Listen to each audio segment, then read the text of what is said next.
Olha, teve um assunto que repercutiu muito nas últimas horas: o perdão judicial concedido a Monique Medeiros, mãe do menino Henri Borel. Ao ler a decisão, a juíza Elizabeth Machado explicou que Monique já havia sofrido um castigo severo suficiente, que seria um massacre nas redes sociais, além de agressões quando estava presa. A juíza citou também questões de gênero, afirmando que se Monique fosse um homem, ela teria recebido outro tratamento. Para explicar melhor sobre esse perdão judicial, eu convido a advogada criminalista Maíra Pinheiro. Doutora Maíra, muito boa tarde. Obrigada pela participação conosco para esclarecer esse julgamento que aconteceu ontem, né, um dos maiores da Justiça Fluminense, e que deixou inclusive o pai do menino Henri Borel indignado com essa decisão, com esse perdão judicial. Então, começo perguntando sobre o perdão judicial, para que a senhora possa explicar para quem está nos assistindo o que é esse perdão judicial. Ele é comum ou ele de fato foi concedido por essa pressão que esse caso teve na mídia, nas redes sociais? Neila, obrigada pelo convite. Eu queria começar pontuando que não existe vencedores numa tragédia como essa. O Henri morreu e a memória dele, ele morreu brutalmente por um ato de violência, e a memória dele deve ser lembrada. O perdão, Neila, ele está previsto no Código Penal, no artigo 121, parágrafo 5º. E ele diz o seguinte: na hipótese de homicídio culposo, o juiz poderá deixar de aplicar a pena se as consequências da infração atingirem o próprio agente de forma tão grave que a sanção penal se torne desnecessária. E aí é importante a gente ter em mente algumas questões relacionadas à fundamentação que a juíza apresentou para a aplicação desse dispositivo. A principal consequência sustentada pela Monique, consequência da omissão dela, foi a morte do próprio filho. E quando a gente aprende na faculdade sobre para que serve esse parágrafo 5º do artigo 121, o exemplo é justamente esse tipo de tragédia em que uma mãe ou um pai, por uma ação negligente, acaba causando a morte do próprio filho.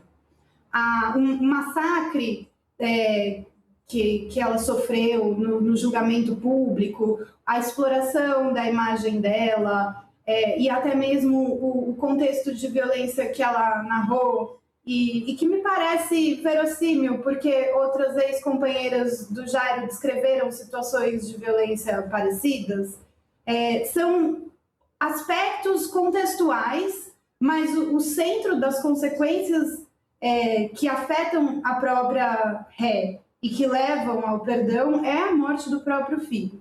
Além disso, ela passou 5 anos na prisão, mais ou menos 5 anos, pouco menos de 5 anos, e vai ser muito difícil dela reconstruir a própria vida depois de toda a exposição desse caso.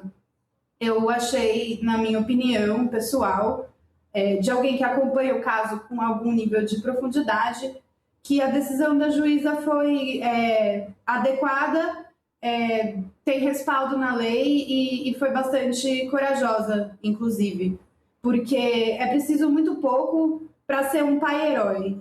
E é preciso menos ainda, muito menos, para ser uma péssima mãe. Basta não ser perfeita. E eu vejo muitas mulheres indignadas com esse desfecho, expressando a sua revolta, falando sobre como elas mesmas são mães e fariam diferente. E todas nós que somos mães somos cobradas socialmente e de dentro para fora também uma perfeição que quando não é atingida gera muita culpa. E quando a gente vê na outra uma mãe imperfeita, criticá-la, tacar pedra, enunciar o quanto a gente é diferente dela, alivia a nossa própria culpa. Então, eu entendo as reações, por isso que eu considero corajosa a decisão da juíza. Mas o perdão é isso, ele está previsto em lei e ele está previsto em lei especificamente para casos como esse. E quando a gente aprende sobre ele na faculdade, os exemplos são bem parecidos com o que aconteceu aqui. Nesse caso específico da decisão dessa juíza, a pressão que ela sofreu na mídia e nas redes sociais também foi levada em consideração? Sim, a juíza citou na sentença que a forma como a Monique foi tratada na repercussão do caso é reflexo de um problema mais aprofundado de uma sociedade patriarcal e misógina, e eu concordo com ela. Eu acho que a imagem da Monique foi muito explorada para se fazer uma valoração do caráter dela com base em juízos morais que tinham pouco subsídio em fatos concretos. E eu acho que, sim, isso contribuiu para que a vida dela daqui para frente já tenha bastante prejuízo. Tá certo, teve muita misoginia, sim, e isso não significa que ela não tenha falhado no seu dever de cuidado. Ela foi condenada como responsável por omissão no episódio de tortura e agressão física que foi cometido contra o filho dela. E essa situação de ficar sabendo que um padrasto se fechou num quarto com a criança é absolutamente inadequada, é impensável. Se uma mulher chega no meu escritório e me narra uma situação parecida, a minha orientação vai ser no sentido de que impedir que isso aconteça é o dever dela. Mas em relação ao homicídio, não dá para dizer que a participação da Monique nesse resultado foi dolosa, ela foi mesmo culposa. Então, a decisão dos jurados ela não está dissociada da prova dos autos, a meu ver, sempre com as limitações de que eu não li o processo inteiro e tal. E a decisão da juíza de impor o perdão é uma decisão proporcional. Quando a gente avalia a proporcionalidade, existe uma perda e um ganho aí. E há uma situação de muita exploração da imagem dessa mulher mesmo.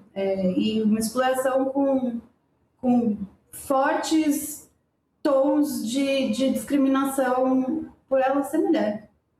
Esse tipo de julgamento que é muito midiático e que é explorado e que também é explorado pelas redes sociais e que, nesse caso específico, tem uma mulher como centro das atenções, isso não pode acabar mudando a legislação ou criando uma jurisprudência?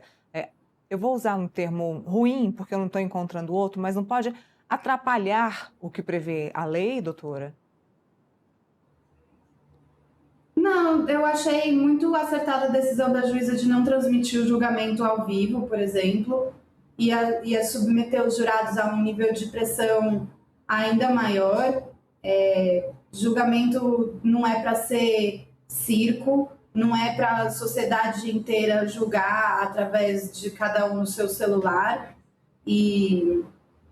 Não, na verdade, é como eu falei, o parágrafo 5º do artigo 121, ele existe especificamente para casos de homicídio culposo como esse. E ele foi aplicado e a fundamentação foi adequada. O cerne do perdão nesse caso não é que as pessoas elas estão muito mobilizadas com o fato da juíza ter usado a palavra misoginia, né? Na verdade, muito é isso, e isso vai ser explorado politicamente, inclusive por pessoas que têm pretensões eleitorais daqui para frente, né? De fazer disso uma bandeira. Então, ser contra a enunciação da misoginia vai ser algo que gera visualização, que gera status na economia da atenção, e aí uma juíza dizer a palavra misoginia numa sentença, para quem não está acostumado, pode parecer algo muito chocante.